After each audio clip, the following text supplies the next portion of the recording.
نه یو کله دی بابا جی ځان له واده وکړو کوي خلک ګناه نه دی ښه ودي کې واده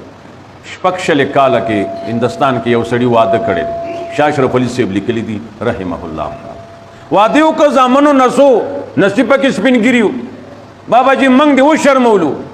وینه تاسو نه شرمېږئ په ما یو شرم را روان دی هغه یاري نه ما واده کړلی تاسو باندې د دې څه زور دی بوډای ښځه ده یو ټوکړه به خوري چېرته نوکري دي که نه دا دې ګرځي تاسو مور چې ګرځېده دا دې اوس ګرځي لږ موقع تېر وته بابا جي باندې فالجو لګېد او ښځه یې چې کړې وه هغه تکړه وه بس هغې به دننه بار هغه ضرورت لپاره بوته او چې کوم ضروریات دي د ده خو لاسونه کار نه کوي بیا زامن نصیره وبلل ویسته راشئ اوس چې ستاسو ښځو د کارخانو کې ګوتې والی نو دا ښه وه که دا زما ښځه ښه ده وی بابا جي ته پوهېږي موږ نه پوهېږو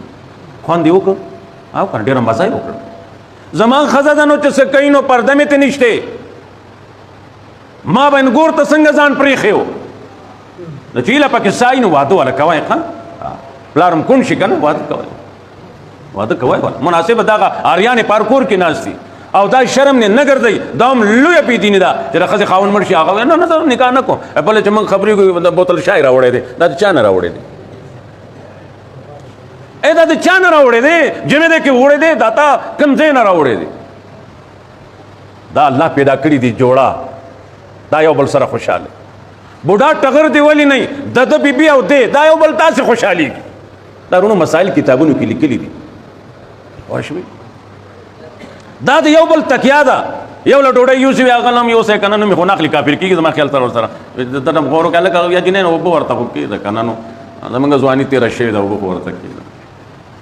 دا هله بیا خوان روان شي چې یو تی مړ شي وایي زما خدایه بیا د هغه زړه نه تپوس وکړه چې څه تېر وتل حالانکې کتابونه لیکي د دوی یو بل ته حاجت نه یعنې د ښې توښې وتي خو بیا هم دا د یو بل تکیه ده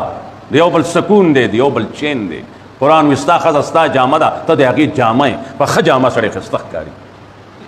شمپړکه ښځه د کور کې وه میلمه راغی چېرته نشته روک شه څه دی ناغلی کوم دی ناغلی درز درود غرب غروب غیرتي ښځه خبر شو چې د خاوند میلمه مې راغلی هله بچو هله به یې ټکې کېنه هله اوبه یوسه هله شربت یوسه هله میلمه ته خوځې به نه سړی نشته دی دا کور دی دا بیټک دی هلکان شته دی تاله ډوډۍ تاله چی هغه به راشي او که ته به تلې هم نه ډوډۍ به وخورې ځې به هغه میلمه عزت هغه خاوند پیشي شه هغه ښځه عزت دی هغه د بچو په لاس وکړي بیا هغه خوشحاله شي چې داسې ښځه یې د سړو پوه شوې دا خو د یو بل عزت دی که نه او جامه یې ورته خدای پاک جامه ورته ولې ویلي دي چې جامه ته نه ووته خو بربنډ شوي که نه پوه شوې څومره چې هغه ښه اخلاق والی ته پې ښایسته جامه کې ښکاري اجره جومات کې هسکه غړی به ښکاري حیا نه کوي پاک دامن یې ته به پې ښایسته ښکاري چې بې حیا یي نو ته به بیا ما نه سر اوچت کړه ته نه شي